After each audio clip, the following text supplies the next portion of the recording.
tardes. Esta sesión la esperaba mucho. Es una sesión, el invitado hoy es Ari.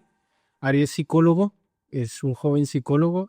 Trabaja en uno de los hospitales más importantes de Madrid y en España, que es el Hospital La Paz, que da por el Paseo La Castellana de Madrid.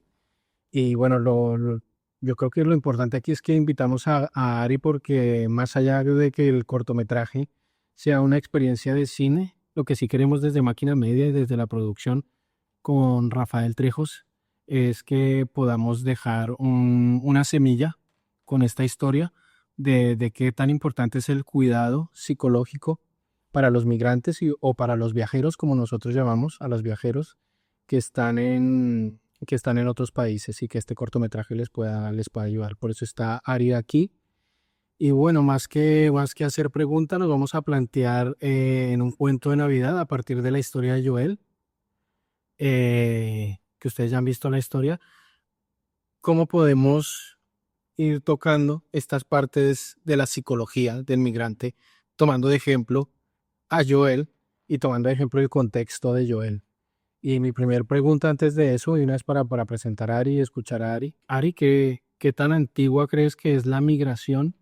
Y si ha tenido algún cuidado psicológico o si más bien no, o cómo crees que ha sido este tema. Bueno, Miguel, pues primero que nada, muchas gracias por invitarme. Encantado de compartir este espacio contigo, de formar parte de este tipo de proyectos que me parecen muy bonitos.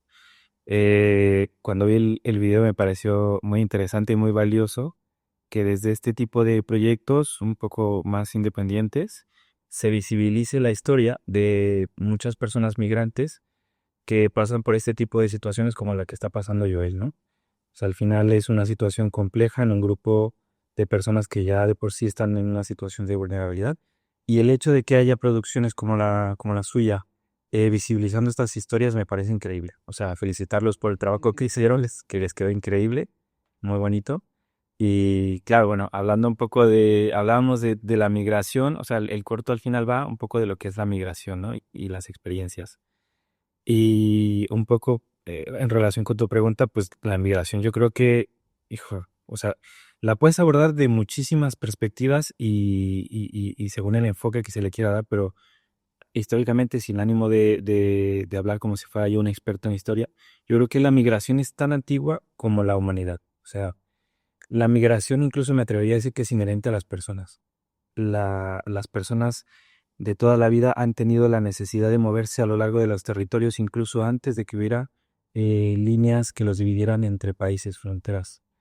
Yo creo que siempre ha habido personas que han tenido la necesidad de moverse de un punto A a un punto B por obtener mejores condiciones de vida, porque a lo mejor las condiciones del lugar en el que estaban ya no cumplen con sus necesidades, pero siempre ha habido esta necesidad de desplazamiento.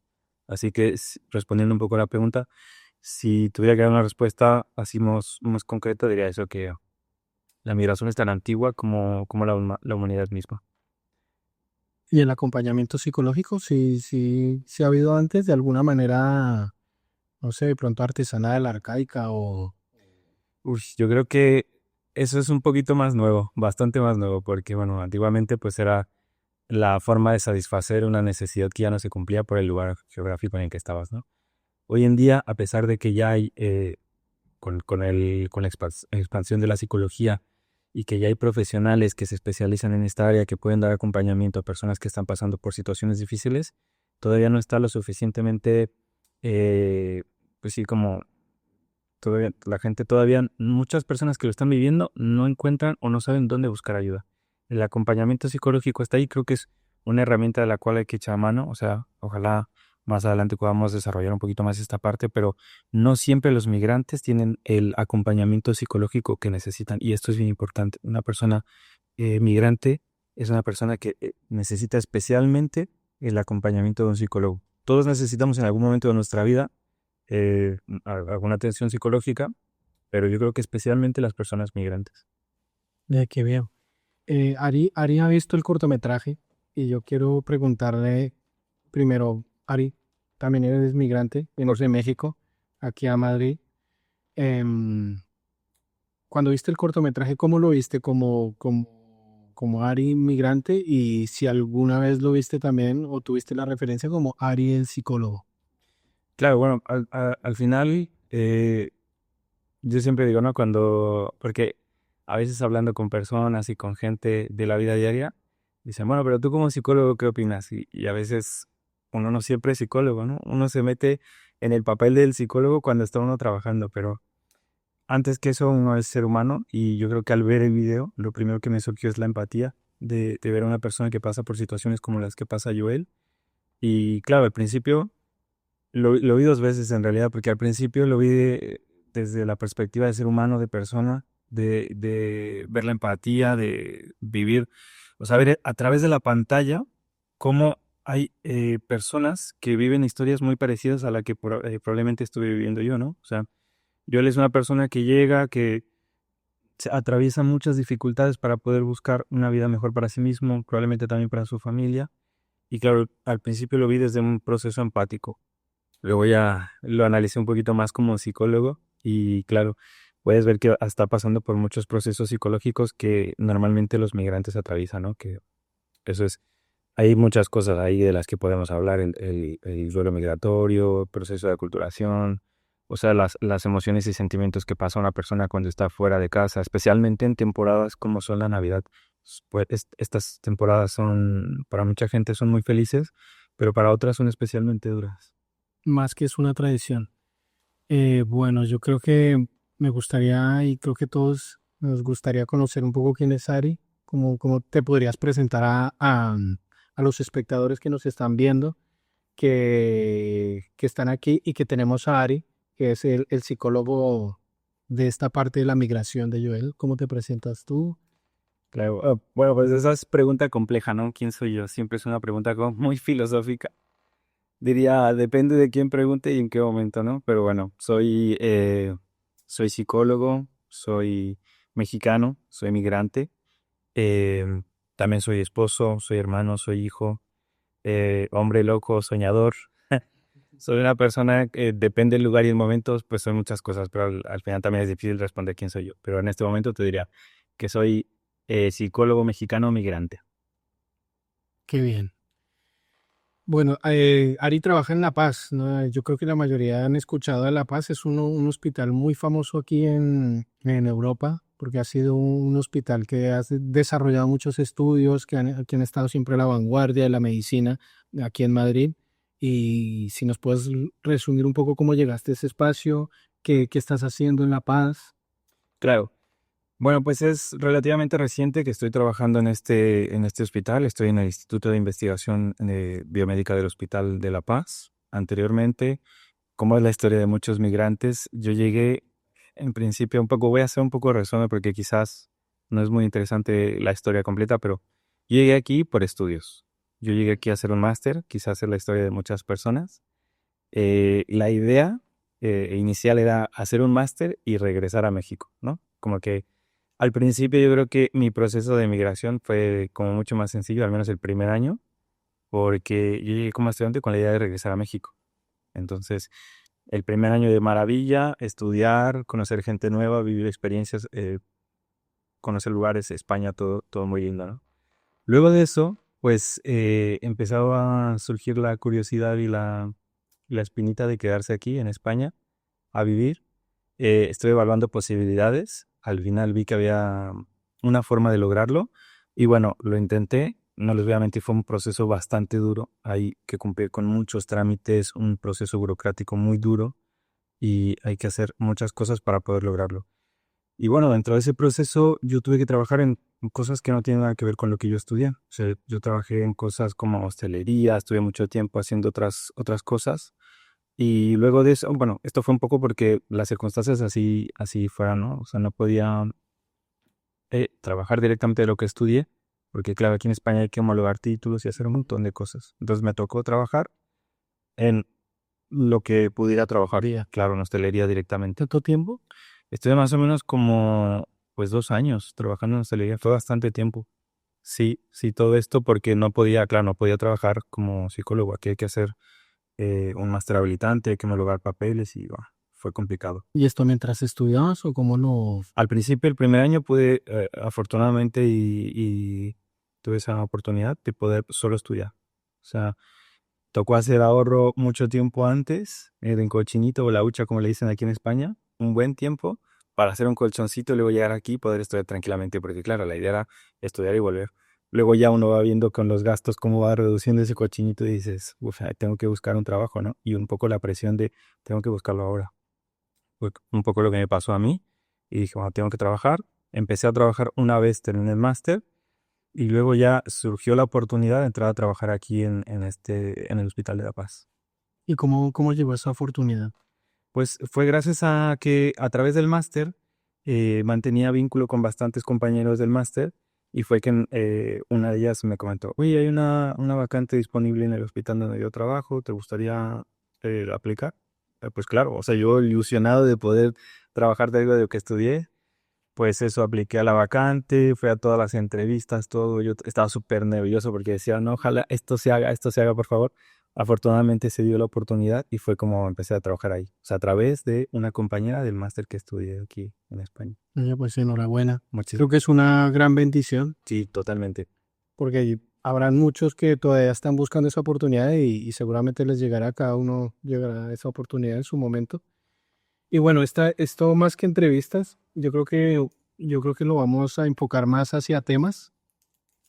Así podemos escuchar más a Ari, que es quien es el maestro y el profesional en el tema de la psicología aquí con Joel. Hombre, muchas gracias. Yo te agradezco mucho ese reconocimiento, esa presentación y descripción tan bonita, pero bueno, yo diría que no soy experto de nada. Yo experto de mis propias experiencias y lo que vivo y lo que veo a través de mis sentidos. O sea, yo creo que cuando uno se asume como experto, se acaba esa posibilidad de seguir aprendiendo, ¿no? O sea, como que cuando tú te asumes como el experto es porque ya lo sabes prácticamente todo de lo que sea. Yo digo, no soy experto de nada, yo tengo trato de mantener esa curiosidad de seguir aprendiendo y nada, lo que diga de una persona más, de un migrante más, una experiencia que ojalá le sirva a la gente que lo escuche. Qué bien. Vamos a ir por Joel. Tiene una visita o sea, en contexto, Joel está en plena época de Navidad. Ha alquilado una cuenta de Rider, que es alquilar una cuenta. Como Joel no tiene los documentos ni los permisos, alquila un cupo de alguien que se llama Mari Carmen. Entonces, Mari Carmen tiene una cuenta en Gloverson, se llama nuestra aplicación, de reparto de comida y de pedidos.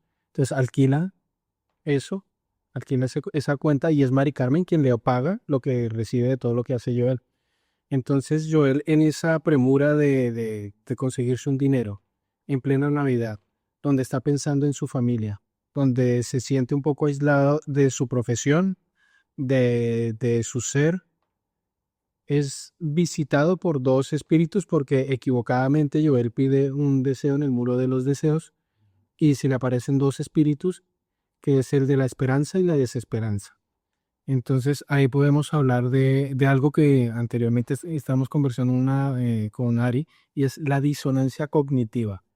Y hablábamos de qué es la disonancia cognitiva y cómo se puede aplicar esa disonancia cognitiva en el migrante. Claro, un poco lo veíamos así porque a manera de hacerlo un poco menos técnico quizá, hablemos como de qué es esto de la disonancia cognitiva, como dos ideas contrapuestas que provienen de la misma persona, ¿no? O sea, como que por un lado Joel tenía esta ilusión en el corto de a lo mejor todas estas expectativas de qué es lo que es migrar, de que llegas, que tienes todas las ilusiones de que todo es bonito, todo está bien, incluso aun cuando tengas experiencias negativas, como que tú las pasas por alto y dices, todo esto es muy bonito. Pero luego vienen también las experiencias negativas de decir, bueno, ¿yo qué estoy haciendo aquí? Es Navidad, no estoy con mi familia, estoy trabajando todo este tiempo, desde la mañana hasta la noche, no debería estar haciendo esto, en mi casa estaría bien. O sea, como son dos ideas o dos grupos de pensamientos que son contrapuestos y que la persona que está, el migrante suele tener mucho, ¿no? O sea, esas experiencias de sí me siento bien aquí, pero también quiero regresar, ¿no? Y a veces incluso el migrante pasa por muchas cosas, sentimientos de culpa, de, no sé, imagínate que dejas a tu familia lejos, a tu madre, si tienes hijos, a tus hermanos por estar aquí, tratando de buscar un futuro mejor para ti, incluso para ellos también. O sea, un poco va por ahí esta parte de estas ideas contrapuestas. Se podría decir que, bueno, no generalizando, pero un migrante puede hablar más consigo mismo. O sea, como eso creo que es algo normal, que te levantas en la mañana, tengo que levantarme. Bueno, voy a ir allá. No, tranquilo, tú puedes, vamos a sacarlo adelante. Que parece como esta disonancia de uno diciéndole, pero ¿qué estoy haciendo aquí? No, vamos, tú puedes. ¿Será que esa disonancia puede servir a favor o en contra para el migrante? Pues depende mucho de cada caso, ¿no? Porque al final cada migrante tiene una historia distinta, cada migrante migra por una situación diferente y lo hace desde diferentes condiciones, ¿no? Un poco lo que hablabas es quizás este diálogo interno. Imagínate que cuando una persona tiene un proceso de migración voluntario, o sea, que tú eliges migrar y que tú escoges cuándo, cómo y las condiciones en las que vas a hacer, a lo mejor tu diálogo interno es muy positivo, ¿no? Tú dices, venga, estoy viviendo experiencias increíbles, me voy a enfocar en pasarla bien, o si estás estudiando, voy a estudiar, voy a ser el mejor estudiante, voy a poner en alto el nombre de mi país. Y a lo mejor tienes un diálogo interno muy positivo, pero imagínate que puede haber casos también contrarios, ¿no? Que es una persona que no elige migrar, que migra por necesidad o que migra por que está desplazado de su lugar de origen. Y igual su diálogo interno es como mucho más conflictivo, ¿no? Como de no quiero estar aquí, pero tengo que estar aquí porque no estoy seguro de dónde vivo, que es el caso a lo mejor de muchas personas que son refugiadas políticas o que están pasando, que en sus países vivieron un proceso, yo que sé, un movimiento armado, una situación bastante fuerte que los obliga a desplazarse, ¿no? A lo mejor su diálogo interno va a ser bastante diferente. Entonces, ahí dependerá mucho de cada persona y de sus condiciones particulares. Y esa disonancia cognitiva lo puede llevar a uno o al migrante o a una persona que está en otro país a crear un rol, entendiéndose el rol como que tengo que ser de esta manera y tengo que comportarme de cierta, o sea, me pongo una máscara para enfrentar esta realidad. Sí, yo creo que muchas veces nosotros como migrantes, cuando llegamos a un país nuevo, eh, no nos sentimos parte, ¿no? Hay esa sensación de no ser parte porque no entendemos muchas cosas de que se viven en el día a día, las costumbres, la forma de hablar. Incluso yo, por ejemplo, soy mexicano y hablo español, pero el español que se habla en España me parece muy distinto. O sea, no lo siento, claro, ahora yo lo voy incorporando más, pero no lo sentía mío en un inicio. Entonces, uno va formando como, vamos a ponerlo así en palabras, como una identidad alternativa, ¿no? Donde empiezas a generar como un, un ARI, por ejemplo, alternativo que se empieza a acoplar a las costumbres, a las tradiciones del lugar en donde está, y formas un rol distinto del que tenías en tu país porque es un proceso de adaptación y es hasta cierto punto normal. Empiezas a tratar de entender y de adaptarte al lugar en donde estás. Y yo pienso personalmente que en la medida en que bajes un poco esa resistencia, adaptarte esa resistencia al cambio, el proceso de sentirte parte viene más rápido y eso ayuda bastante a sentirte mejor, a sentirte parte de. Pero sí, como que uno tiene el rol de la persona que vive en España, que es en el día a día con los compañeros de trabajo, y uno cuando habla en casa con su familia es el rol del Ari mexicano, ¿no? Que tienes incluso a veces que cambiar un poco la forma de expresarte y las palabras que utilizas. Pero eso es saludable tener esas personalidades, o sea, la personalidad que uno puede tener eh, a, sí, a la hora del trabajo, de lo social, y tener otra personalidad para llegar a casa, porque su familia es del mismo país. ¿Es saludable tener esas personalidades? O, Pues yo creo que al inicio es como un proceso natural de adaptación. O sea, si me lo preguntas, yo creo que todas las personas tenemos que empezar como a intentar adaptarnos al lugar donde estamos. Como que eso es lo esperable y hasta cierto punto lo más adaptativo, ¿no? O sea, como adaptarte al entorno en donde estás. Luego viene como una parte donde como que no te sientes del todo, o sea, no, yo lo hablaría más como un rol, ¿no? Porque quizás personalidad es un poco más, como abarca más, pero uno empieza a generar esos dos roles que lo ocupas en función de dónde estás. Es normal, pero llega un punto donde como que ya tienen que coexistir en la misma persona estos dos roles. Y creo que lo más saludable es como aprender a balancear estas dos partes, ¿no? Porque llega un momento en el que no te sientes ni de aquí ni de allá. O sea, como que estás eh, en el medio de dos formas de ser y de relacionarte en el día a día con los demás. O sea, creo que lo ideal es como hacer un balance y adaptarte no necesariamente significa renunciar a quién eres tú, ni a tus costumbres, ni a tus tradiciones. Eh, yo creo que puedes mantener eso siempre, incluso aportar un poquito de lo bonito de tu país al lugar donde estás y también asumir un poco del lugar, de sus costumbres, de sus tradiciones, porque cuando aprendes a que esas dos entidades en ti coexistan, logras un balance. Y creo que ahí está la clave, lograr un balance. O sea, como que no dejar de ser tú, sino tener un balance entre lo que eres aquí y lo que eres allá. Bueno, yo ahí aprovecha, o sea, de lo que hablas del balance. Entonces, ¿qué es un migrante para un país? Y hablando de este balance, ¿cómo funciona un poco los prejuicios? Ujú. Pues ahí es pregunta compleja también, porque al final la palabra migrante tiene como muchas visiones. O sea, podemos escuchar en las noticias, sobre todo hoy en día, que el migrante tiene, a la palabra migrante se le asocian muchos prejuicios.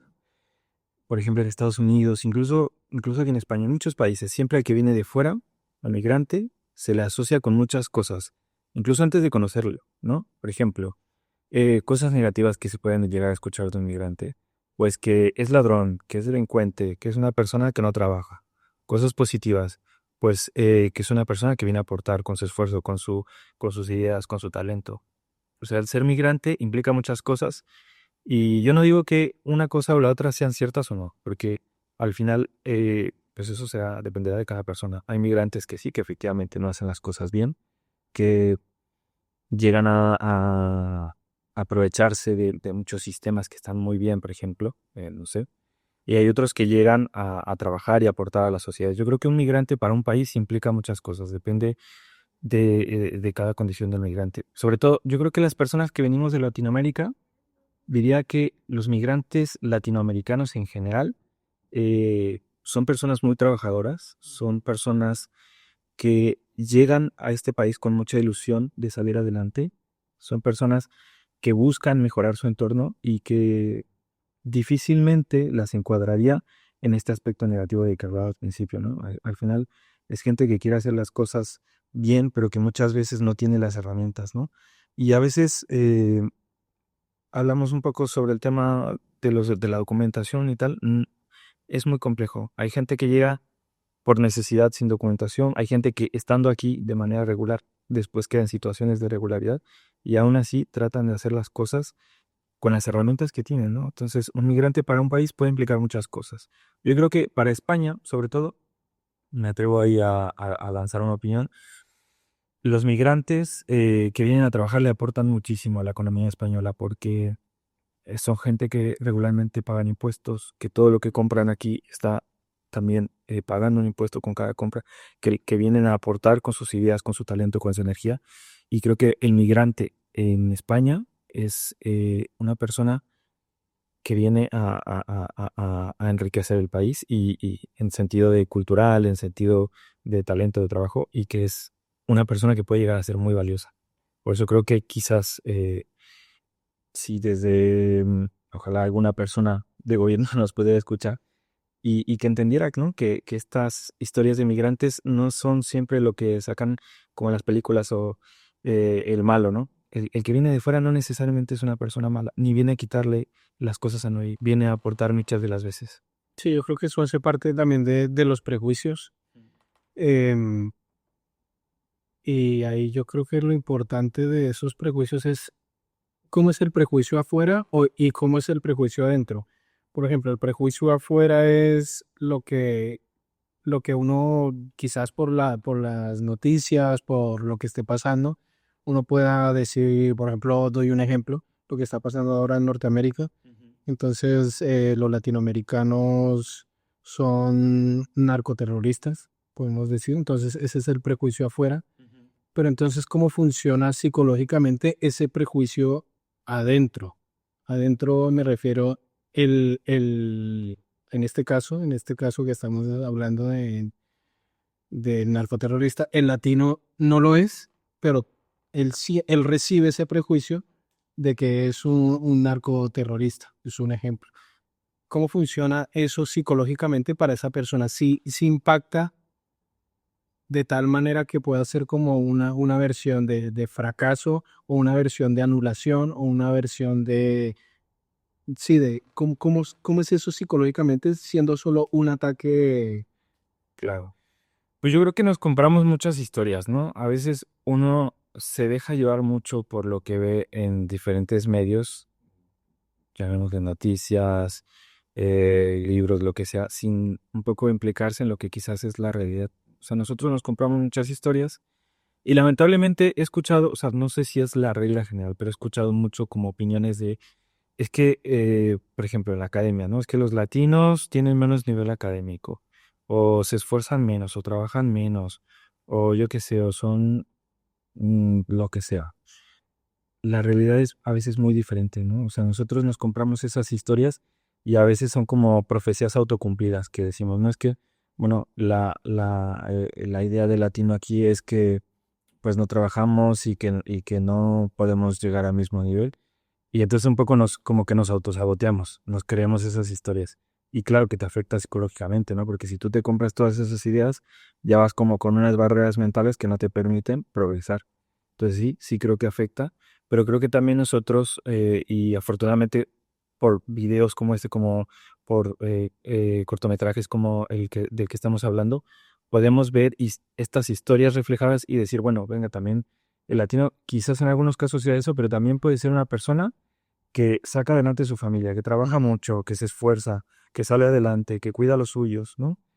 Y también ese tipo de perspectivas nos ayudan y demostrar que somos personas valiosas igual que cualquier otra persona en este planeta, por el hecho de ser humanos.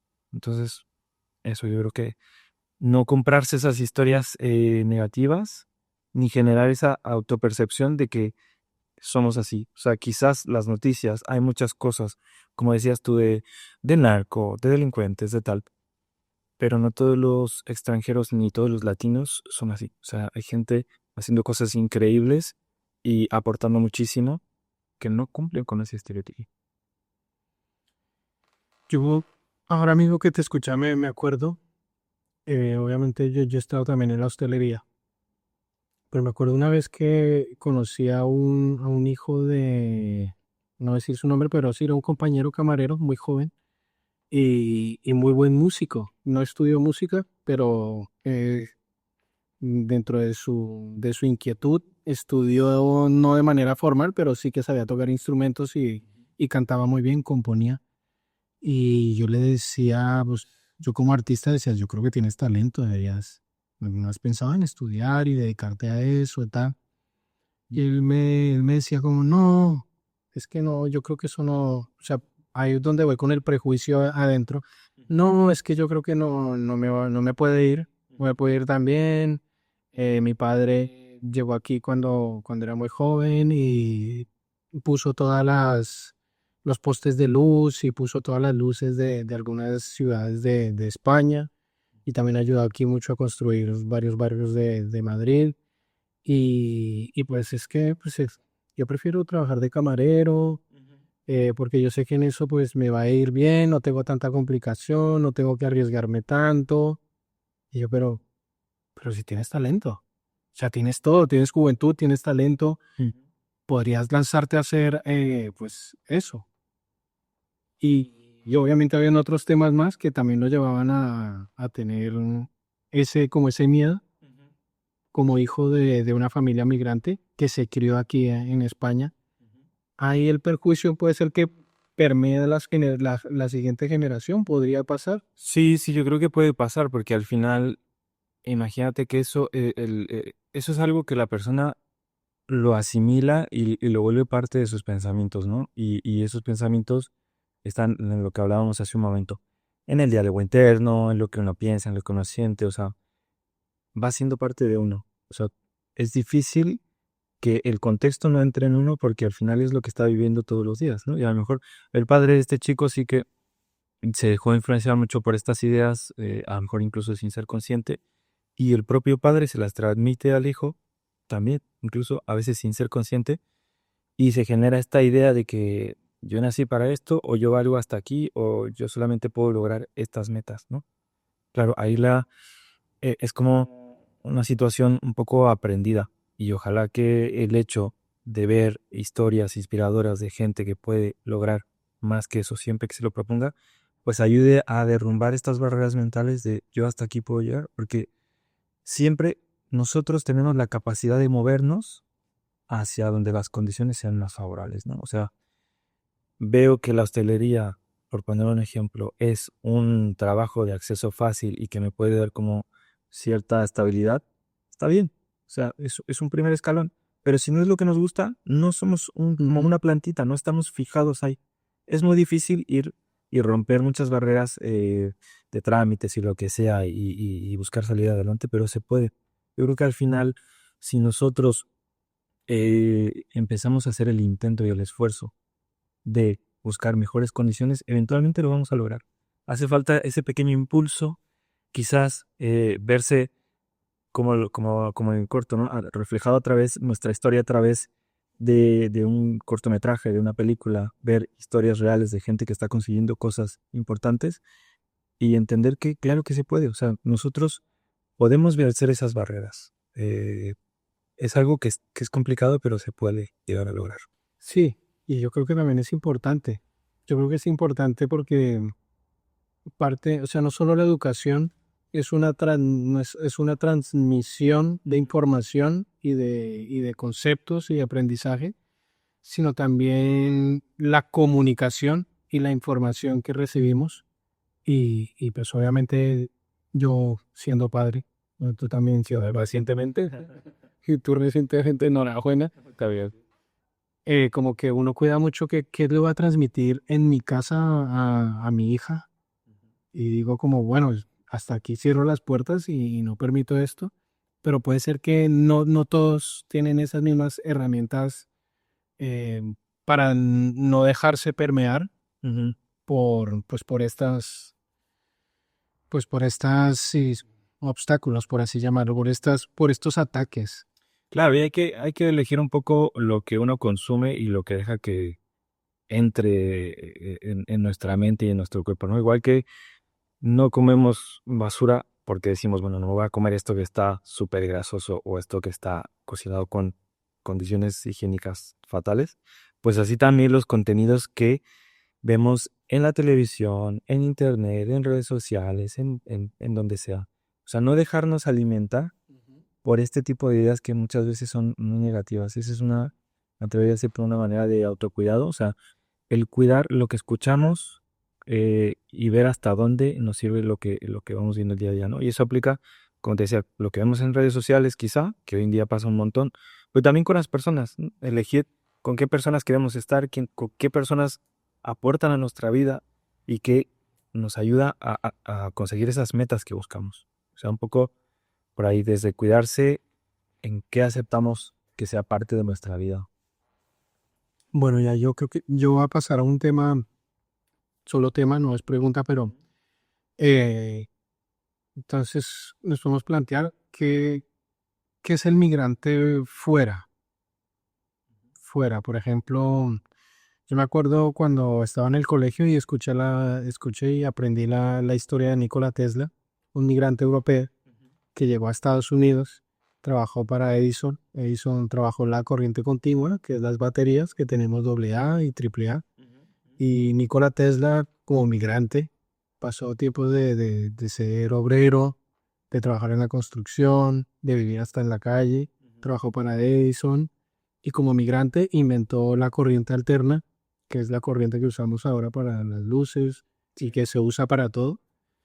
Y aún así, pues lo vemos como un héroe, como que migrar es como compartir un poco mi conocimiento. Y creo que eso pasa mucho en Colombia, no sé, en México. ¿Qué significa el migrante afuera? Por ejemplo, para Colombia, el migrante afuera es, por ejemplo, yo he actuado en musicales con actores españoles, con actores cubanos, en teatro, no, en musicales también con actores cubanos, y como que en Colombia recibimos a los migrantes europeos ni siquiera lo llamamos migrantes, lo llamamos como si los convertimos en algo más familiar. En México, ¿qué significa eso, el migrante afuera? Pues sí, lamentablemente se hace como una categorización de el migrante de primera, el de segunda y el de tercera y así, diferentes niveles, cuando al final son todas personas, son todos migrantes. Imagínate que en México pasa mucho, nosotros le decimos malinchismo, que vemos, pasa al revés, que en otros lugares. Nosotros vemos favorablemente a ciertos grupos de migrantes, ¿no? Por eso en esos grupos pues suelen ser los grupos a lo mejor migrantes desde Europa, migrantes desde Estados Unidos, migrantes desde Canadá, o sea, países que suelen tener mejores economías y que nosotros asumimos que son mejores por el hecho de venir de un lugar determinado, ¿no? Pasa mucho eso. Entonces, nosotros incluso como que nos bajamos un poquito y decimos, no, es que esta persona es muy buena porque viene de tal lugar, cuando la realidad es mucho más compleja que eso, ¿no? O sea, nosotros eh, damos por hecho que es mejor por venir de este país cuando a veces que yo lo he comprobado, nosotros tenemos muchas cosas buenas con que competir sanamente con otras personas. No sé, por ejemplo, en el terreno de lo laboral, en el terreno de lo deportivo, en el terreno de las artes. Y a veces nosotros como que nos bajamos un poquito y es un poco relacionado a lo que decíamos hace un momento. Tenemos estas ideas de que las personas que vienen de fuera son mejores porque así nos las han vendido. Y bueno, esto también muy influenciado por películas, por propaganda, que muchas veces también el sistema, o sea, eh, funcionan como una forma de meterte esta ideología dentro.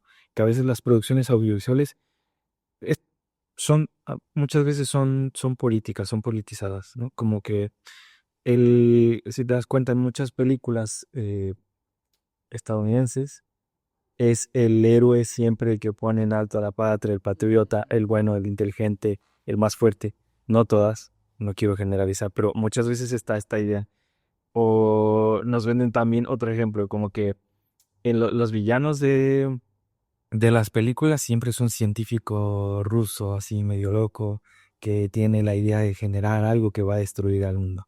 ¿No? O sea, como que a veces nos dejamos llevar mucho por estas ideas que en su momento tuvieron una intención muy política, que el tema de la Guerra Fría, de todo esta lucha entre las naciones y tal, que en su momento tenían una intención y que luego eso va permeando y va formando parte de la cosmovisión, de la ideología de las personas y que nos quedamos con ello. O sea, como que n- no asumimos de manera correcta ese contenido. O sea, como que nos llenamos de telaraña en la cabeza y nos formamos prejuicios de cosas que ni siquiera son reales, ¿sabes?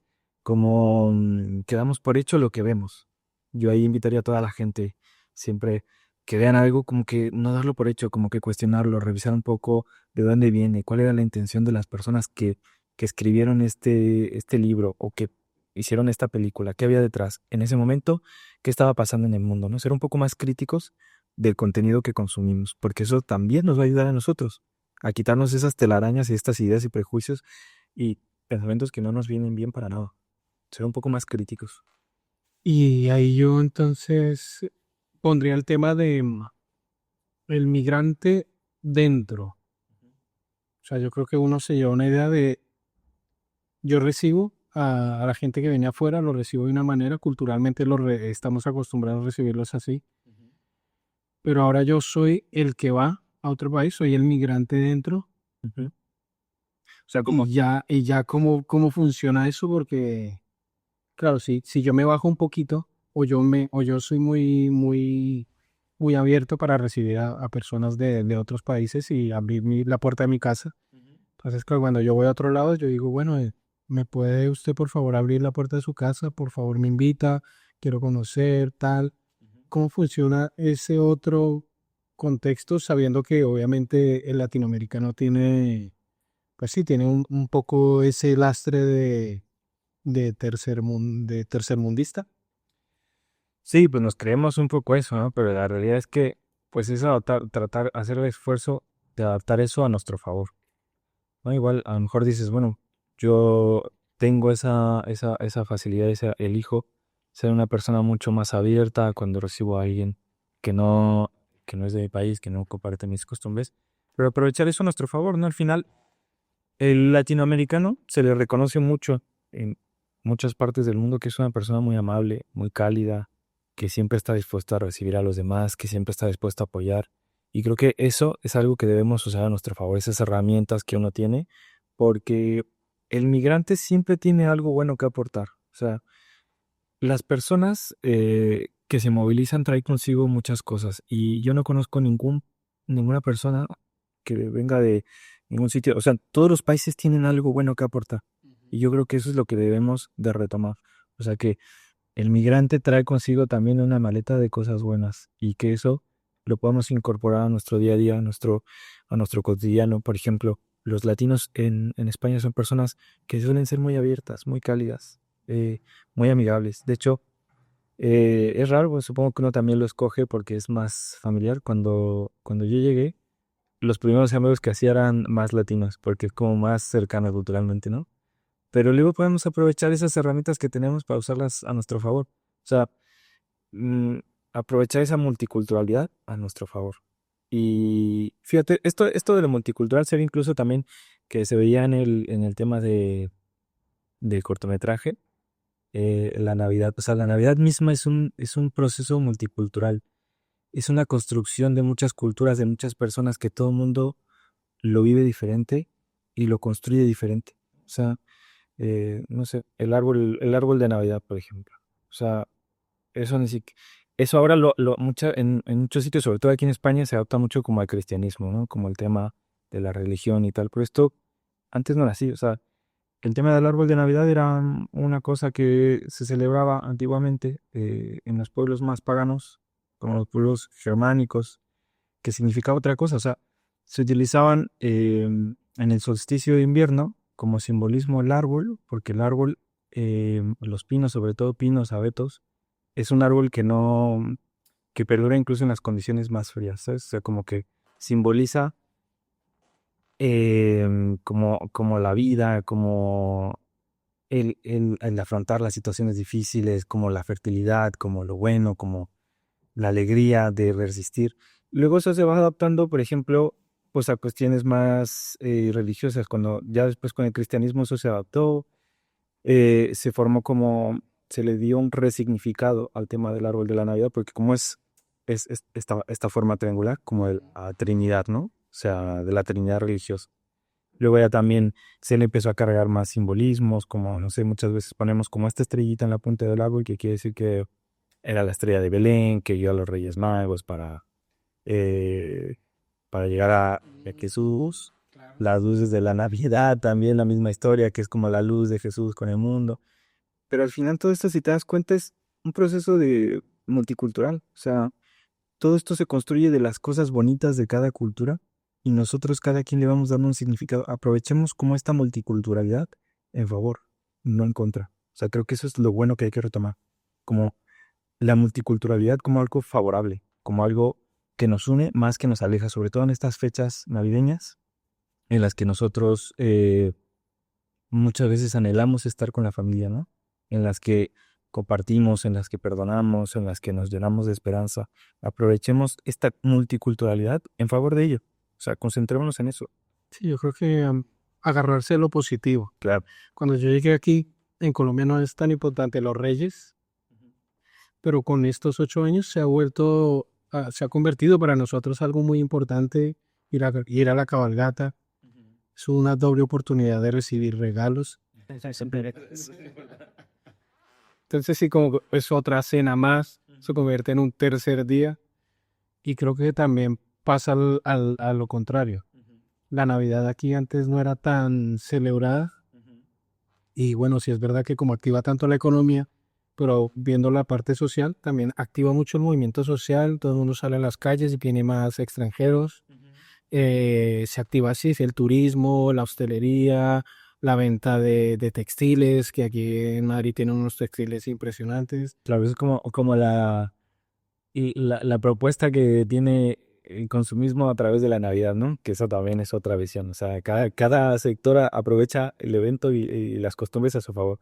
O sea, hay muchas marcas que incluso se aprovechan de la Navidad para comercializarla, ¿sabes? Como consume esta gaseosa, este refresco de Navidad, porque eso implica estar en familia, ¿no?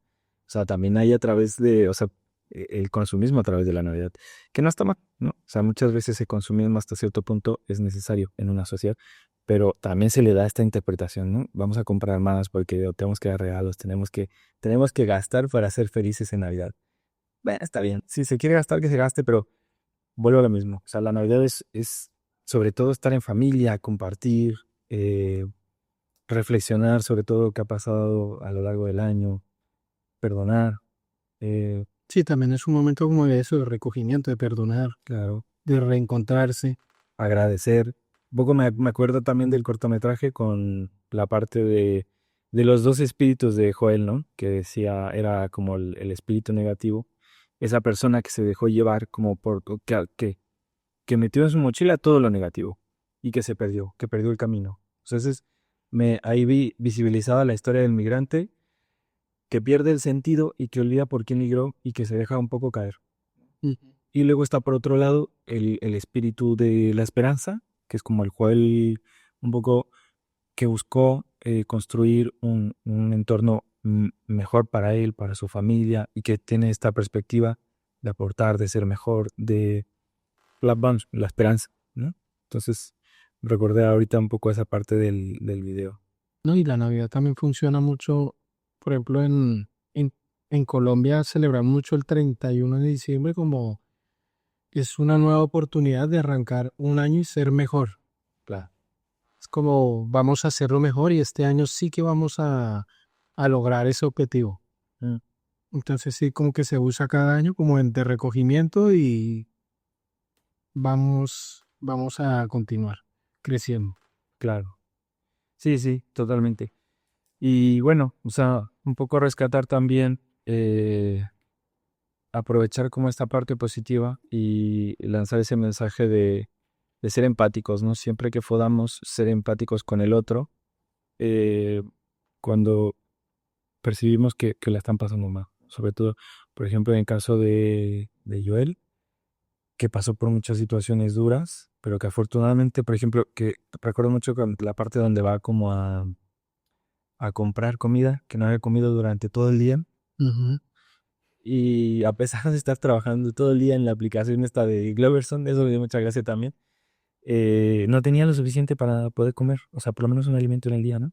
Y bueno, se encuentra con una persona que es bastante empática, que es como el chico del restaurante, y le dice, venga, o sea, como en ese ánimo de empatía, te faltan, no pasa nada, quédatelo por esta vez y adelante, ¿no? O sea, nosotros como migrantes creo que debemos aprovechar esta época para reflexionar, esta época navideña, y recordar que muchas de las veces nosotros debemos ser empáticos con nosotros mismos, ¿no? Lejos de atacar a las personas migrantes, porque nosotros mismos somos migrantes, ser empáticos y ya incluso no solamente con otros migrantes, sino en lo general, aprovechar esta época como de reflexión y echarnos un vistazo dentro de nosotros mismos y decir, bueno, estos pensamientos no me van, esto lo tengo que cambiar y aprovechar para ser un poco más empáticos sobre todo.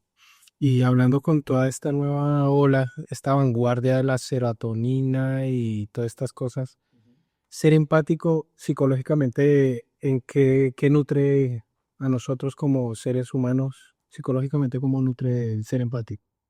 Buena pregunta, pues yo creo que es como un círculo que se retroalimenta, ¿no? Porque al final es como una cadenita de buenas acciones. O sea, tú eres empático con una persona que luego también se va a sentir mejor con esta acción y a lo mejor también es empática con otra y se va haciendo un círculo virtuoso donde generamos como ese proceso de ayudar a los demás. O sea, a nivel mental, yo creo que cuando uno es empático, si lo ponemos como a nivel de neurotransmisores y estas cosas, cuando uno hace una buena acción, se siente bien consigo mismo porque está como ese proceso de recompensa. Nosotros somos personas eminentemente sociales que todas esas acciones en favor de la comunidad como que nos recompensan. Tenemos una farmacia interna en la cabeza que cada que hacemos algo bien como que tenemos ese sentimiento de bienestar, ¿no? Por eso a veces he escuchado compañeros psicólogos que dicen, bueno, aprovechamos como este proceso de que las personas que a veces se sienten un poco mal,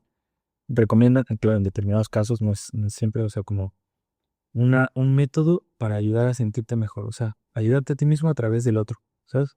Como que eso es un proceso que te ayuda a sentirte bien, como que a nivel interno, a nivel neuropsicológico, a nivel de farmacia en nuestra cabeza, el hecho de ayudar a otros también nos supone un beneficio por un proceso histórico y adaptativo, o sea, nosotros, por comunidad, si la comunidad estaba bien, nosotros nos sentíamos protegidos en la comunidad. y nos ayudaron. Entonces yo creo que a nivel psicológico ayuda bastante también. Un poco paradójica la cosa, ¿no? Ayuda a otros para ayudarme a mí. Sí, lo que sale se retroalimenta. Claro, sí, lo bueno regresa muchas veces. Bueno, ya tocando este tema de pertenecer a una comunidad que hace parte de nosotros como seres humanos, como tradición social, como que está ahí implícito en nuestro cerebro. ¿Cómo funciona entonces el duelo migratorio cuando uno deja su comunidad y comienza una vida nueva y empieza este duelo migratorio? ¿Qué es el duelo migratorio? Uy, tema complejo. Yo creo que estaría increíble poder abordarlo incluso en una entrevista que le pudiéramos dedicar toda la entrevista al duelo migratorio porque es un tema extenso y sobre todo muy interesante. Pero qué bueno que me preguntas esto. Al final, el duelo migratorio, en ánimo de no ser muy técnicos y más como algo que le pueda servir a las personas que ven este video, es como ese proceso, es como el duelo en general, el proceso de asimilar una pérdida, ¿no? Pero adaptado a la migración. Cuando uno migra, al final sufre muchas pérdidas a lo largo del proceso de la migración. ¿Cuáles son esas pérdidas? A lo mejor no pérdidas de que alguien fallezca o de que ya no esté con nosotros, ¿no? Sino pérdidas de que, imagínate que tú te vas de tu país y pierdes el vínculo con tu familia, por ejemplo, pierdes tu relación laboral que tenías, pierdes a lo mejor eh, a- cosas como el humor que había en tu comunidad, o sea, pierdes, incluso cuando alguien emigra a un país que no es de habla hispana, pierdes tu idioma, pierdes todo lo que está asociado con tu sentido de arraigo y de pertenencia. Entonces el proceso del duelo migratorio pues va un poco de eso, o sea, de cómo va uno transitando por el duelo de esas pérdidas. Yo diría que va así como intentando simplificarlo muchísimo y con la intención de no ser técnicos, como el proceso va de una primera etapa donde nosotros estamos con la ilusión, todo es bonito, todo es bello. Me voy a ir a España, dicen que en España uno hace siestas después del trabajo, dicen que en España uno nada más puede ir a vivir en las terrazas, a tomar cerveza, que toda la vida es fácil, uno llega y apenas llega le dan trabajo. O sea, uno se hace una historia en la cabeza, ¿no?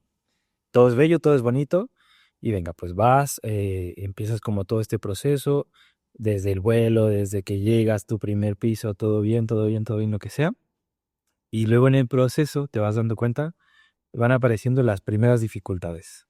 Es que es muy difícil conseguir dónde vivir, me piden no sé qué, es que tengo que hacer este trámite, es que no puedo, o sea, uno se va dando cuenta que esa realidad tan bella que se formó, esa ilusión, a lo mejor no era muy realista, ¿no? Y hay como un proceso de desorganización, que uno empieza a perderse un poco entre todo esto, se le hace bola a uno todos los pensamientos, todo lo que está pasando, todas estas dificultades, y uno puede llegar a entrar en crisis. O sea, la realidad es que puede llegar a ver ese proceso de crisis de no sé si de verdad quiero estar aquí, yo qué hice, por qué me vine, esto es muy difícil, me siento perdido, siento que perdí el sentido de qué es lo que venía a hacer aquí o por qué estoy aquí. Y entonces uno puede transitar, hay como luego dos vertientes más o menos, como que quedarse un poquito estancado ahí, que eso empezaría, depende del caso, podría llegar a ser incluso un duelo un poco más, vamos a llamarlo patológico, o sea, cuando la persona no puede superar esta situación y se le hace tanto bola que ya no puede por sí mismo salir adelante y que empieza a entrar en procesos de ansiedad, depresión, tal, y como que se queda ahí.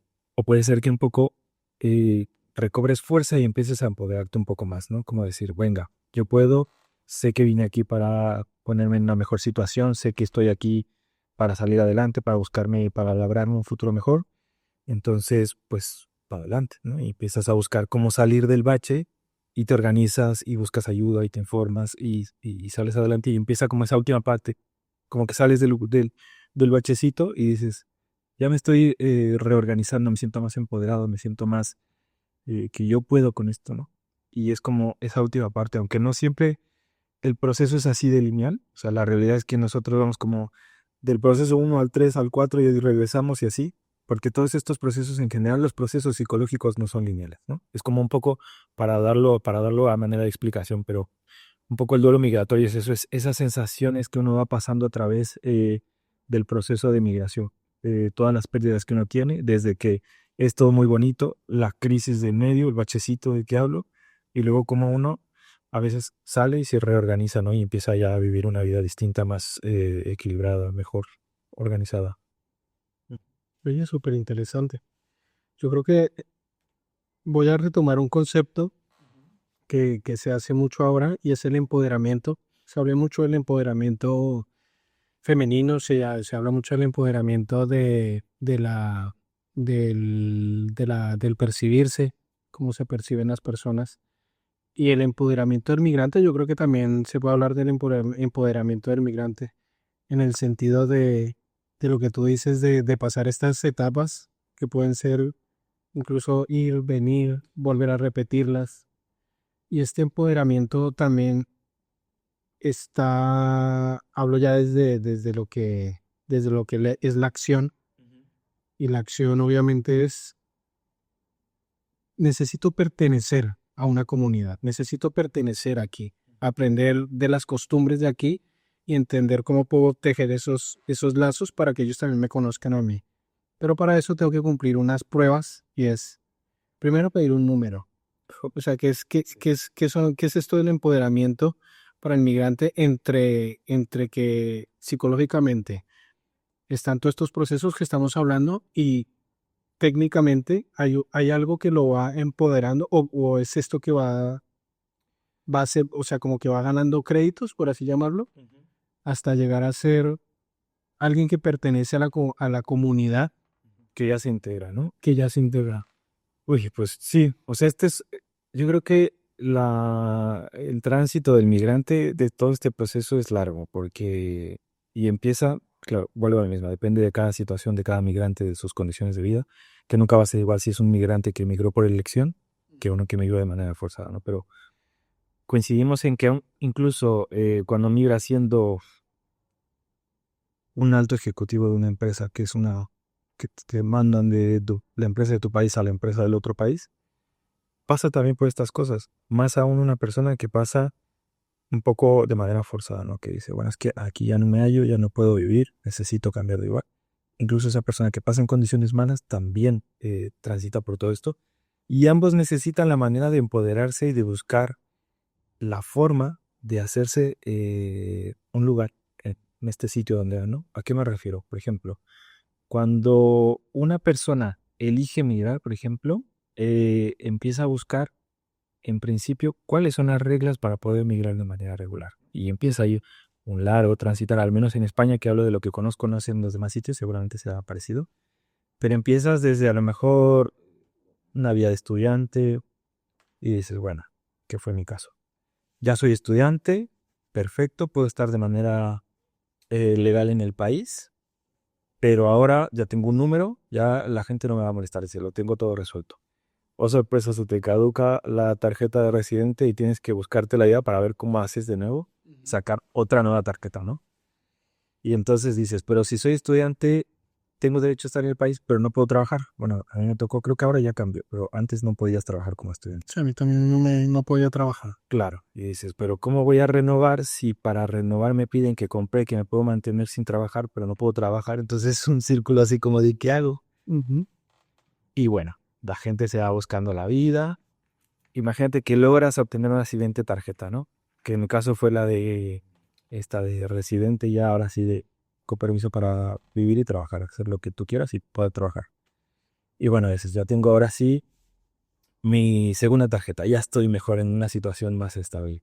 Pues sí, efectivamente ya puedes trabajar, pero luego te enfrentas a que, lo que hablábamos hace un momento, antes en la entrevista, que no puedes trabajar en cualquier cosa que tú elijas, porque al final hay muchos filtros, ¿no? Y es una competencia, o sea, los filtros de la propia administración del gobierno y la competencia que a lo mejor tú buscas un puesto para el cual compite ya no solamente con las personas de España, sino con las personas de toda Europa. Y entonces te topas otra vez con países. Y dices, bueno, pero es que tengo que hacerlo rápido porque necesito poder trabajar para renovar mi siguiente tarjeta y tal. Y bueno, una nueva dificultad, ¿no? Y así hasta que logras obtener una nacionalidad. Obtienes la nacionalidad y dices, ahora sí, ya estoy hecho.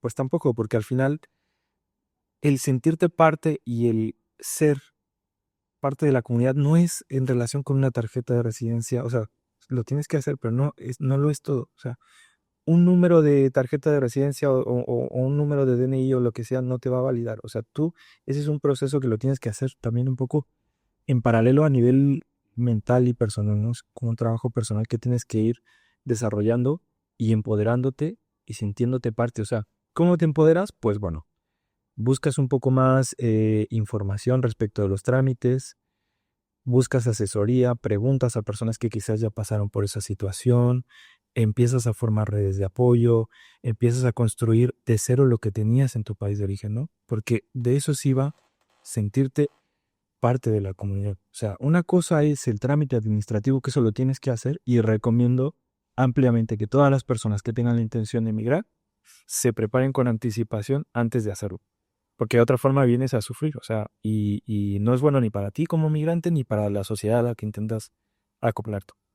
Empoderarte es empezar a prepararte con tiempo, saber qué es lo que necesitas, hacerlo de manera responsable, buscar los medios y las formas de hacerlo, informarte, preguntar, incluso si es preciso buscar asesoría profesional con algún abogado, antelar que quizás en algún momento, como lo decíamos, puedes pasar por situaciones emocionales complicadas, siempre buscar ayuda y no apartarse, porque cuando te apartas es donde viene el decaimiento, o sea, cuando te empiezas a aislar, yo no puedo, te empiezas a ir al bache. O sea, empoderarte va de eso, un poco lo de los trámites, pero también buscar, vamos a ponerlo como pasar de ser mm, víctima del sistema a sujeto activo de acción. O sea, no es, ay pobrecito de mí, cómo son de difíciles las cosas, sino decir, bueno, está dura la vida, está dura en la calle, como decía una amiga, pero puedo hacerlo y voy a buscar la manera de hacerlo. Yo como persona sé que me puedo movilizar y puedo empezar a resolver cosas por mi propia cuenta.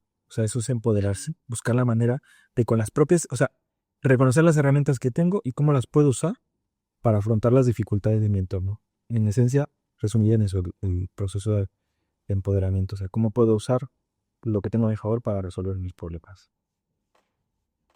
Si me estoy con todo lo que hablaste, me acordé de mi proceso. Yo creo que hay algo también en la migración y es que dicen que cada uno vive su camino, cada uno tiene su forma de llegar.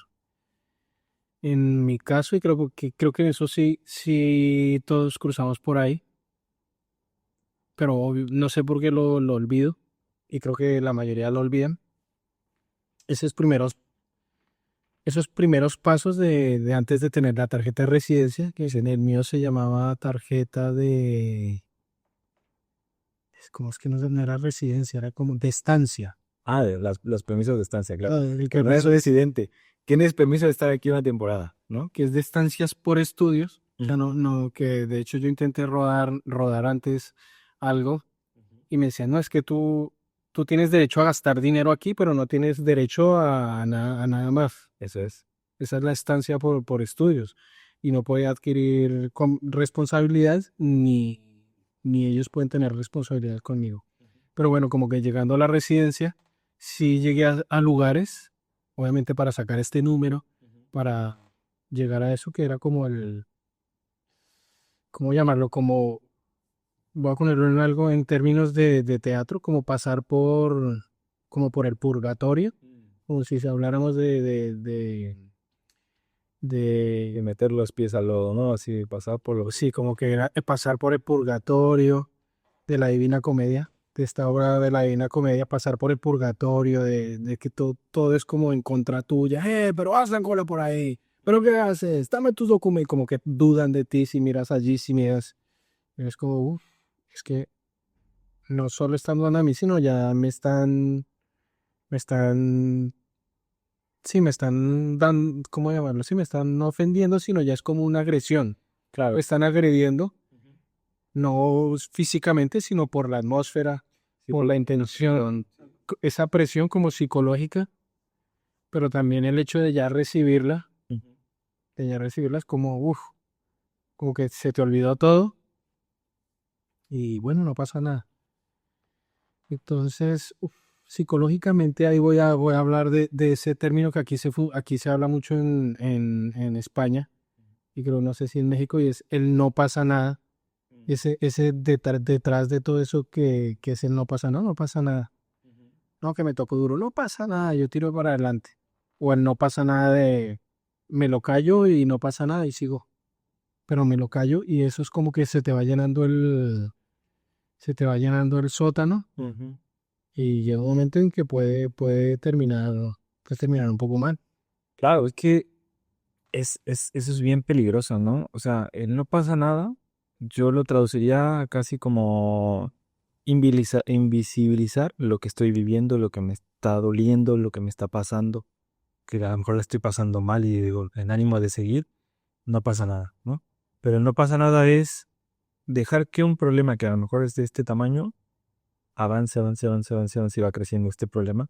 Y es lo que dices tú, no llega a un punto donde estás así de reventar, o sea que ya no aguantas más porque estuviste, no pasa nada y no pasa nada. Yo creo que la idea es que sí pasa, o sea, nosotros tenemos que tener claro que la mejor manera quizás de cuidar nuestra salud mental es validar que sí que pasa si un día nos sentimos mal, si 2 días nos estamos sintiendo mal, que, que, que tenemos una afectación, o sea, que tenemos un problema y tenemos que buscar una manera de cómo resolverlo. O sea, el no pasa nada es la receta perfecta para terminar mal.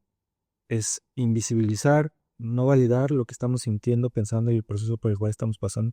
Por eso digo que es tan importante como formar y decías tú hace un momento, tejer esa red de apoyo, porque es lo opuesto a no pasa nada. Cuando nosotros tenemos esa red de apoyo, tenemos a alguien de confianza a quien contar por lo que estamos pasando, alguien que valide nuestras emociones, nuestros sentimientos y que diga, bueno, efectivamente, a lo mejor yo que lo veo de fuera, te digo que sí que pasa y yo con otra perspectiva te digo lo que yo estoy viendo, ¿no? Y se busca una forma de salir de esa situación.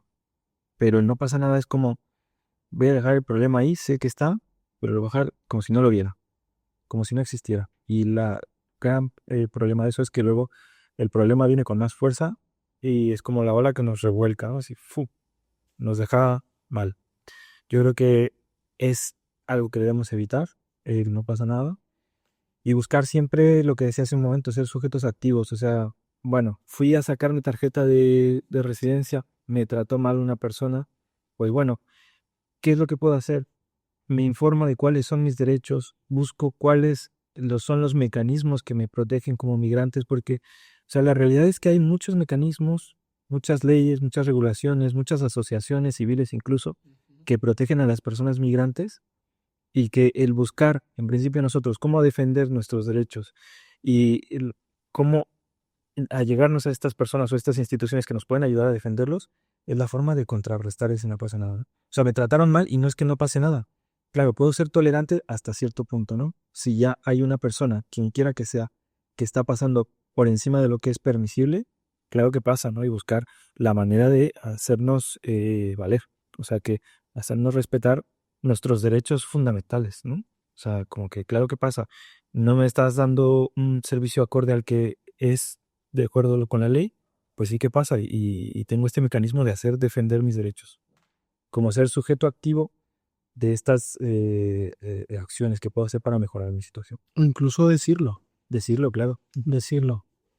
Creo en los trabajos que he estado en hostelería, pasa mucho en la hostelería de fuerte, En las batallas, ¿sí? la de batalla, la hostelería de batalla cuando empecé, sí pasaba eso como que querían un poco como con el ánimo de trabajar mejor, con el ánimo de trabajar mejor y vender más, como que intentaban increparme o a mis compañeros latinoamericanos y sí que yo respondía y quedaba como, o sea, yo como que no me quedaba con eso y sí que funcionaba también, no es solo como, hey, me debes respeto porque tal, sino, no sé si te estás dando cuenta, pero Mm, estoy sintiendo mal por lo que me estás diciendo y como lo estás diciendo. O sea, no es solo que estás creando un mal rollo entre nosotros dos de trabajo, porque finalmente para esto vinimos, no a tratarnos mal, sino a trabajar.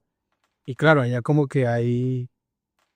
sí, como que y está mucho esa frase de, es que así, aquí así son las cosas, ¿no? O en hostelería así se trabaja, o si no te gusta, pues busca otro sitio, ¿no? Es que no va de eso, o sea, nosotros, y es que no solamente la persona migrante que, por ejemplo, llega en este contexto de lo laboral a trabajar y que muchas veces se le maltrata o no se le trata con el respeto que se debía. O sea, cualquier persona debe exigir un respeto, porque claro, tú llegas a un lugar donde se te exige cumplir determinadas normas, trámites y demás. Pero también viene aparejado, o sea, uno es sujeto de obligaciones, pero también de derechos. O sea, y la mejor manera de evitar ser maltratado es conocer tus derechos, sobre todo en el aspecto laboral. Por eso digo que antes de emigrar, como buscar lo más posible, conocer el contexto al que vas, cuáles son las regulaciones, qué es lo que debes de cumplir, pero también qué es lo que se te debe de respetar, ¿no? Por ejemplo, en los trabajos, pues bueno, es que tenemos que vender más, necesito que te quedes más de tus 40 horas o las que sean, ¿no? Pues sí, pero primero me tendrías que preguntar, a lo mejor si yo puedo hacer esas horas, me las vas a pagar, no me las vas a pagar, con qué acuerdo vamos a estar.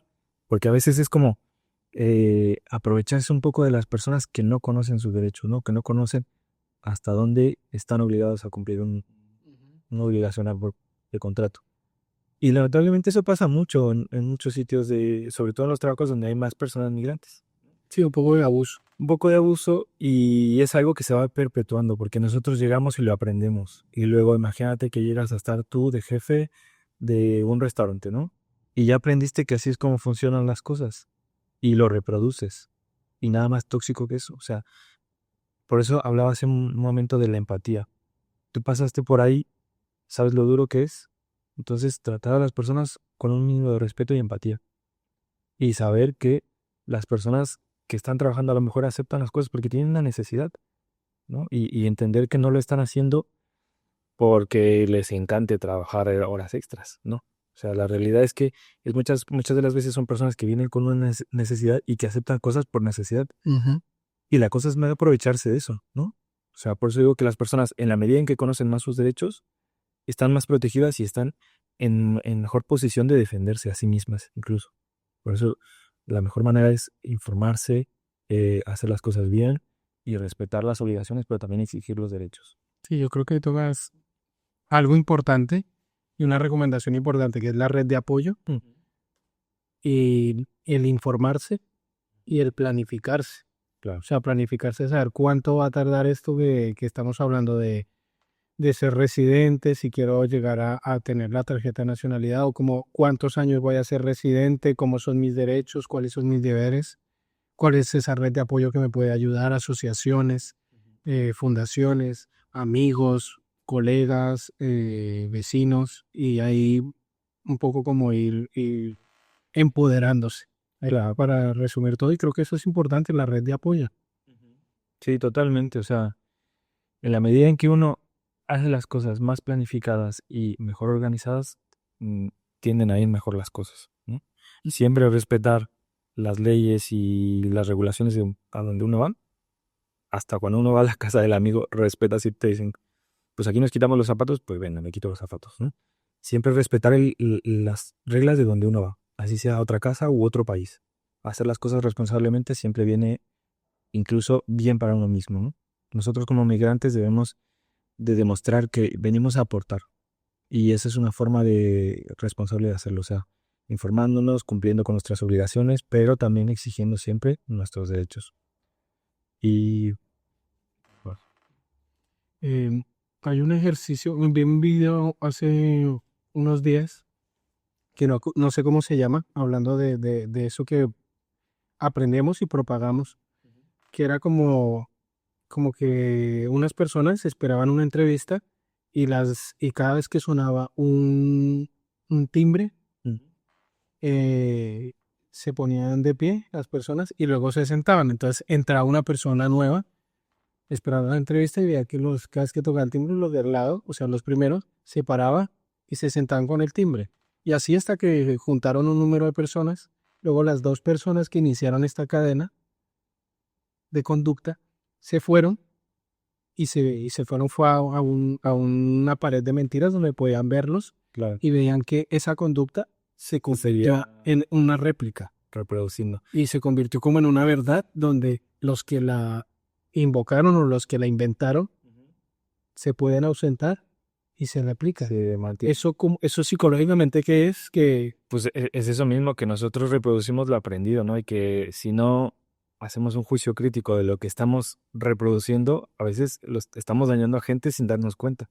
O sea, este experimento de lo que lo había escuchado antes yo también es que cómo el aprendizaje se reproduce y va marcando las pautas de lo que luego se va haciendo costumbre y luego la costumbre se vuelve ley y se implanta así de una manera muy fuerte. Es una cosa muy interesante como, por ejemplo, eso, hablábamos hace un momento de lo mismo, de cómo los padres aprenden y reproducen a través de los hijos.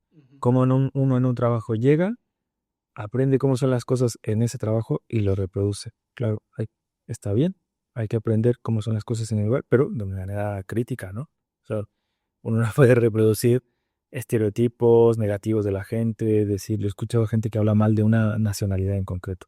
Ah, sí, es que los de este país son así. O es que las cosas son de esta forma. Y si no te gustan, tú eres el que está mal. Que hay que ser un poquito más críticos con eso, ¿no? Porque sin darnos cuenta, reproduciendo ciertas conductas podemos estar dañando a alguien. Entonces, hacer ojo con eso, sí, y hacer un juicio muy crítico de qué reproducimos. Bueno, yo creo que ya para ir cerrando va a tocar dos temas. Uno que es muy importante y muy de moda y es la resiliencia. ¿Qué es la resiliencia o qué es eso ser resiliente?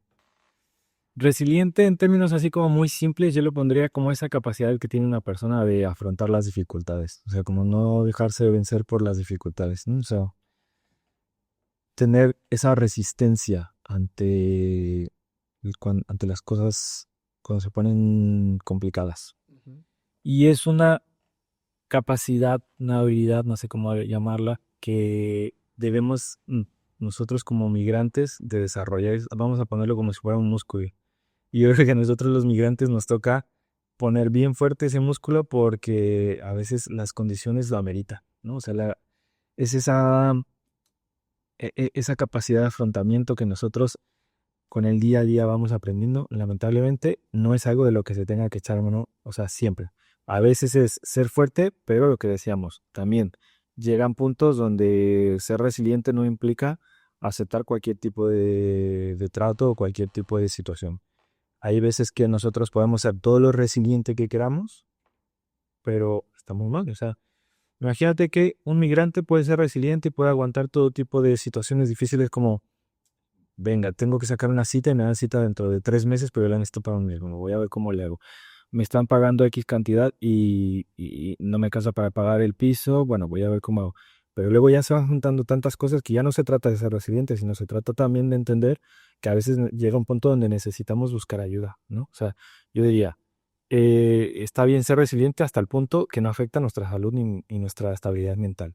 O sea, cuando notamos que ya, por ejemplo, por todas estas dificultades, voy a poner situaciones como, vamos a llamarle banderas rojas, ¿no? Si tú quieres, que empezamos a notar que por todas estas dificultades empiezo a tener cambios de humor, me pongo de malas muy rápido, me levanto y me siento cansado, me levanto y me siento triste, es una tristeza que perdura, todo el tiempo estoy preocupado, no puedo dejar de pensar en las dificultades, no puedo dormir bien, estoy dejando de comer bien, estoy dejando mi autocuidado, dejo de disfrutar las cosas que antes disfrutaba, em, empiezo a tener una visión a lo mejor negativa de mí mismo, una visión negativa en general de los demás, del mundo que me rodea.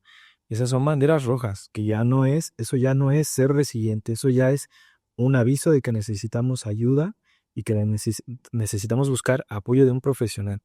Porque a la medida en que nosotros estemos detectando eso y no actuemos, la cosa normalmente suele ir a peor, ¿no? Y esta es una situación de riesgo que te puede llevar a lo mejor una depresión, a lo mejor ansiedad, a lo mejor diferentes tipos de trastornos o de situaciones de salud mental que debemos estar muy atentos porque como migrantes regularmente estamos en una situación de mayor vulnerabilidad. Entonces está muy bien la resiliencia, hay que trabajarla, hay que aprovecharla, pero resiliente no es descuidar nuestra salud y nuestra estabilidad mental. Entonces yo diría como algunas medidas de autocuidado, eso, mantenernos atentos ante estas situaciones.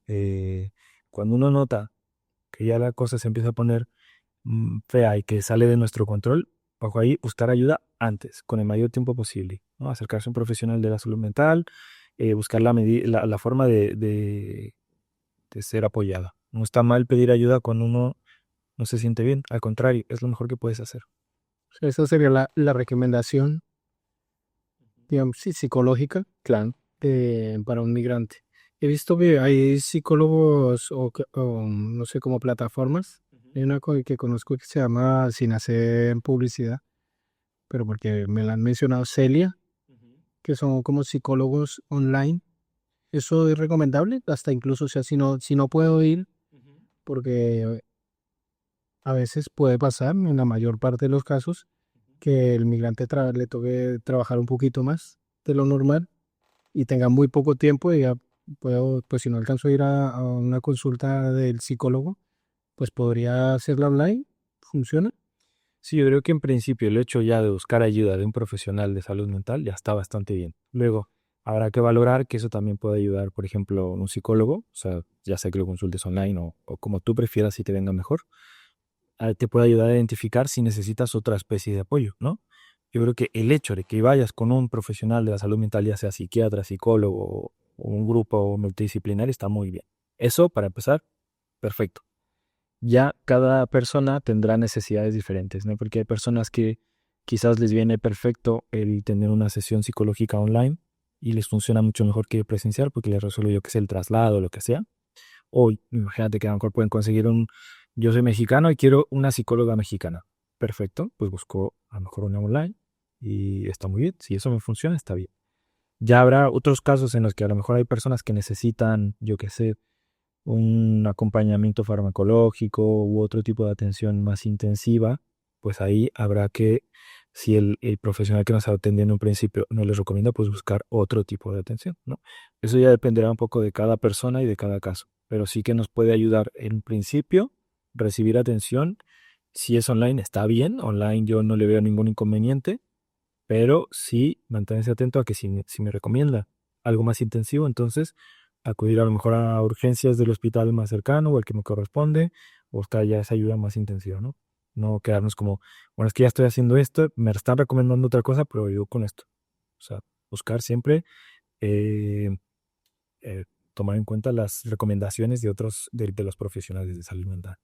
¿Y qué cuidados? O sea, si no voy al psicólogo porque aún no lo necesito, ¿qué cuidados puede tomar uno para mantener en buena salud, sí, su psicología, su cuerpo, su mente? Pues mira, yo creo que es lo que decíamos hace rato, aunque nosotros somos migrantes y estamos en una situación de vulnerabilidad, cualquier persona puede recibir atención psicológica. O sea, la atención psicológica no es para las personas que comúnmente se dice están locas, que ese concepto ya fundado completamente eso ya dejemos de usar la palabra lufar, pero no a las personas con situaciones de salud mental.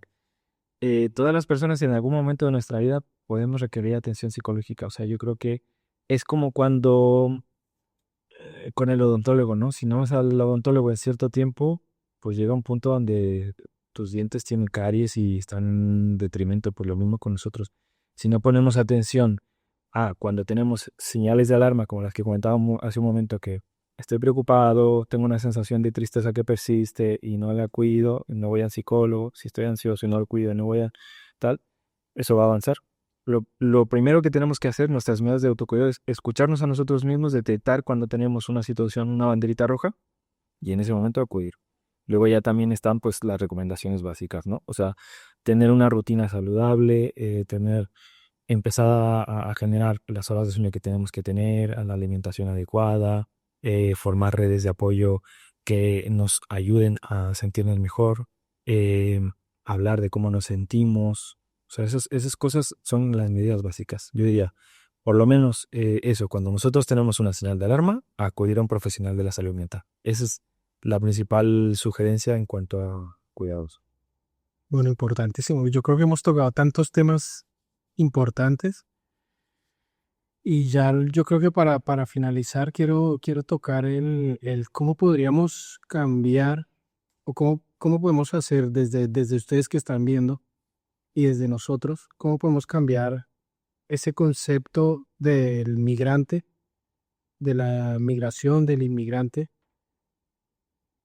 Sí, cómo podemos hacerlo poco a poco para ir cambiando un poco esa lectura que se tiene de persona mala o persona que viene a un poco como a ser el pirata o algo así.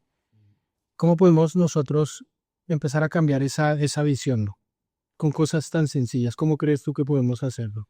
Pues en el día a día, o sea, empezando por si yo tengo el proyecto de mudarme a otro país, echarle un ojo a cuál es el proceso legal para hacerlo.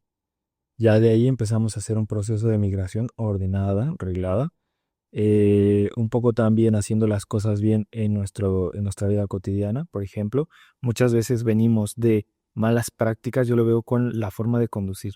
En México a veces, no siempre, no todos, pero hay gente que conduce muy mal, ¿no? O sea, como que pita mucho o cambia sin direccional, cosas como esa cultura cívica que a veces venimos con eso y lo normalizamos porque decimos, bueno, es que ya se da y no pasa nada.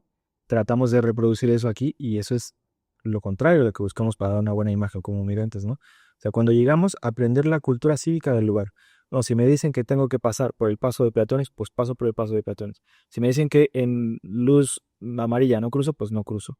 Si me dicen que tengo que colocar la basura orgánica en el bote café y la tal, pues lo hacemos.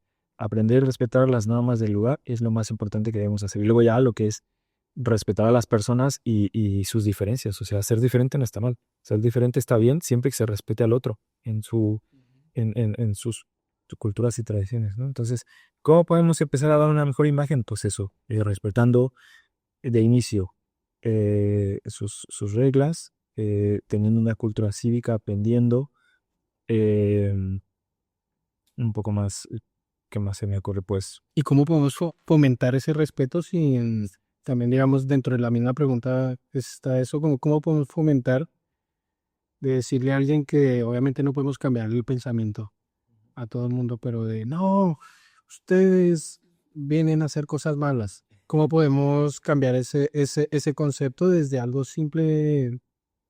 O sea, es posible también, eso también hace parte de cambiar un poco el lenguaje, sí, lo que significa el migrante en un país como, oye, sí, yo no, yo sé que hay un, dice, ¿cómo es?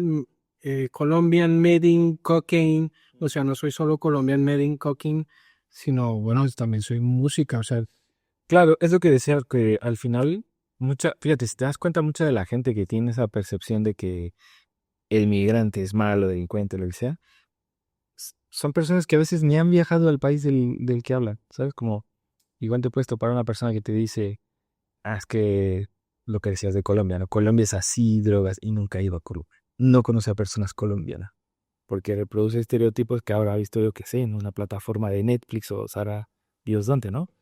Lamentablemente hay muchas personas que se dejan llevar sin conocer.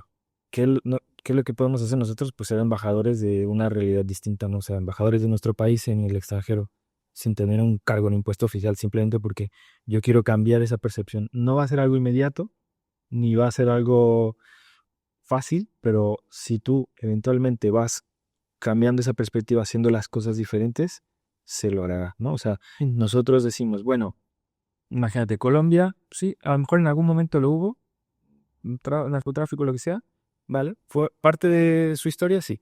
Pero también Colombia es café, Colombia es cultura, Colombia es música, Colombia es arte, Colombia es deporte, o sea, hay muchas cosas que el país tiene que aportar. Y nosotros, siento yo, que tenemos como hasta cierto punto una responsabilidad de ser embajadores de todo eso, ¿no? Decir, a lo mejor si me dicen que en México hay esto malo, pues sí, pero también hay esto bueno. O sea, yo que lo conozco, puedo decir, bueno, aportar desde mi cultura a la cultura a la que voy, todo lo bueno que tiene mi país, ¿no? O sea, sin ánimo de implantarlo a la fuerza, sino decir, bueno, sí, a lo mejor en México hay esto, pero también hay esta comida deliciosa, hay estas tradiciones que son muy bonitas y compartirlo con los demás y formar como esa multiculturalidad, ¿no? Que no solamente se tome en cuenta lo malo, sino también lo bueno. No va a ser inmediato, pero ojalá que con el esfuerzo de todas las personas que quieren hacer las cosas bien, esa perspectiva cambie.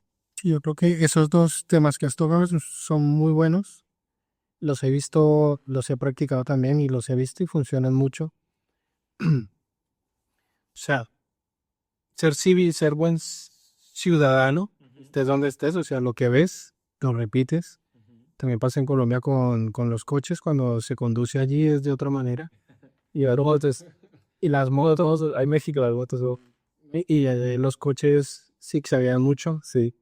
Yo aquí conduzco como se conduce aquí. pero lo hago con ese respeto de, bueno, si estas son las normas, pues no se usa mucho el pito, el claxon, no se usa tanto y la forma de aparcar es de otra manera. Entonces sí creo que eso está muy bien. Y lo otro que dices me parece súper interesante y es ser embajador de nuestra cultura, porque tampoco es dejar de ser nosotros, Claro. que eso también yo creo que no está bien dejar de ser nosotros mismos, sino ser embajadores de nuestra cultura. Y yo creo que ya para finalizar, yo creo que hemos tenido una charla interesante. Muy buena. La verdad, Estamos hablando de muchos temas y no sé cómo te has sentido la entrevista, ha sido bastante larga, no, espero que la hayan disfrutado. yo, o sea, yo al menos lo disfruté bastante. Sí es verdad que estuvimos tocando muchos temas y que quizás nos extendimos un poco, pero me parece que los temas que tratamos son muy importantes. Recalcar esta parte que decía al inicio de la entrevista que me parece súper valioso que haya personas desde las artes visuales que estén contando historias de migrantes. O sea, esto ayuda a visibilizar el día a día de muchas personas. Eso me parece muy valioso. Ojalá que hubiera más personas haciéndolo. El video que hicieron les quedó increíble, repito. Ojalá que las personas que no lo hayan visto vayan a verlo a YouTube, que está muy bien, está muy... Pueden ver el cortometraje, nos ha ido muy bien, gracias por la aceptación también a todos los que nos han visto. esta Navidad. Y bueno, cerrar diciendo que nada, mandarles a todas aquellas personas migrantes que en estas fechas estén pasando por situaciones complicadas, pues un mensaje de esperanza, de fuerza, un abrazo muy fuerte, desearles felices fiestas a todos, que la pasen muy lindo. Ojalá, aunque estén lejos de casa, de la familia, eso no es pretexto. Una llamadita, aunque sea desvelarse un poco, porque nos toca el cambio de horario duro, pero tratar de seguir conectados con la familia. No es pretexto estar lejos para no estar con ellos. Entonces eso, mandarles un fuerte abrazo a todos y muy felices fiestas, que la pasen muy bien. Y a ti, gracias, Ari. Al Yo contrario. creo que ha sido una buena charla. Invitarlos a todos a agradecer, a pedir ayuda, a cuidarse mucho, a cuidarse, porque nadie nos va a cuidar mejor que nosotros mismos y a sentirnos realmente poderosos y empoderarnos de de nuestras culturas. Hablo de toda la América, que no es solo Norteamérica, sino de toda nuestra Latinoamérica y obviamente América de América Central, que lo reduzco todo en Latam, en Latinoamérica. Sentirnos fuertes y empoderados, felices fiestas y feliz Navidad, porque esto se va a poner después del 24 de diciembre. Y pues nada, Bueno, pues gracias Ari, muchas gracias gracias a ti por invitarme. por esto y bueno, feliz Navidad, felices fiestas y feliz año nuevo. Feliz año nuevo también. Bueno.